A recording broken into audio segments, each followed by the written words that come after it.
ہماری قوم اپنے قومی لباس اور کلچر سے کس قدر بیزار ہے اور ویسٹرن لبرل کلچر سے کس قدر متاثر، یا یوں کہیں کہ اس کلچر کی کس قدر ذہنی طور پر غلام ہو چکی ہے، اس کا اندازہ آپ کو حال ہی میں سوشل میڈیا پر وائرل ہونے والی ایک ویڈیو سے ہو جائے گا، جس میں یہ دیکھا جا سکتا ہے کہ NCS کالج پشاور میں ہنر میلہ کے نام سے ہونے والے ایک ایونٹ کے اندر ایک کنسرٹ رکھا گیا، جس کے اندر ایک غیر ملکی لڑکی کو انتہائی ولگر اور ٹائٹ قسم کے ریویلنگ لباس کے اندر ناچتے اور گاتے ہوئے دیکھا جا سکتا ہے،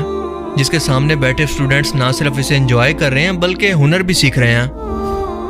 یہ ہیں وہ کلچر اور ویلیوز جو کہ مستقبل کی جنریشن کو تعلیمی اداروں کے اندر سکھائی جا رہی ہے، اور یہ اپنی نوعیت کا کوئی پہلا کیس نہیں ہے، کیونکہ کچھ ہی دن پہلے ایک یونیورسٹی کے اسٹوڈنٹس کی اپنے ٹیچر کے سامنے بےہودہ قسم کا ڈانس کرنے کی ویڈیو وائرل ہوئی تھی، جسے ٹیچر خوب انجوائے کر رہے تھے۔ اس کے علاوہ یونیورسٹیز کے اندر کنسرٹس کے نام پر کیا کچھ بے حیائی ہو رہی ہے، یہ تو ہم سبھی لوگ جانتے ہیں، جس پر گھنٹوں بھی بولا جائے تو کم ہے۔ پر سوال یہ ہے کہ اگر ہائی ایجوکیشنل انسٹیٹیوٹ سے بھی ہماری جنریشن ایسی تربیت کے ساتھ ڈگری لے کر باہر نکل رہی ہے تو ان کا ہمارے معاشرے کے اندر کیا کردار ہوگا؟ کل کو یہ کس طرح کے معاشرے کو ترتیب دیں گے؟ دراصل یہ ٹیسٹ کیس ہوتے ہیں کہ بار بار لبرل سوسائٹیز اتنی شدت کے ساتھ بے حیائی کو معاشرے کے اندر دکھا کر انسانی ذہنوں کو اسے نارملائز کر کے قبول کروانے کی کوشش کرواتی رہتی ہیں کہ دیکھا جائے کہ یہ معاشرہ کس حد تک اسے قبول کرنے کے قابل ہو چکا ہے، یا ان لوگوں پر ابھی کتنی محنت کرنا باقی ہے۔ اب ذرا اسی کیس کی مثال لے لیں کہ آپ جانتے ہیں کہ پشاور کا علاقہ، جو کہ ہمارے زیادہ تر پختون یا پٹھان بھائیوں کا علاقہ ہے، اور یہ انتہائی غیرت مند قوم ہے، خاص کر اپنے گھر کی عزت کے معاملے میں، شرم و حیا کے معاملے کے اندر یہ آج بھی اسلامی روایت کو فالو کرتے ہیں، کیونکہ اگر آج بھی آپ یہاں پر دیکھیں تو اکثر عورتیں برقعے کے اندر ہی آپ کو دکھائی دیں گی۔ لہٰذا اس بار اس سوسائٹی کا انتخاب کیا گیا تاکہ اس کے نوجوانوں کے اندر اس بے حیائی کے زہر کو ڈال کر انہیں لبرل بنانے کی کوشش کریں، کیونکہ آپ سبھی لوگ جانتے ہیں کہ اس طرح کے پروگرام مختلف قسم کے ملکوں کی فنڈنگ اور پلاننگ کا نتیجہ ہوتے ہیں، اور وہ کون سے ممالک ہیں یہ تو آپ اچھی طرح سے جانتے ہیں۔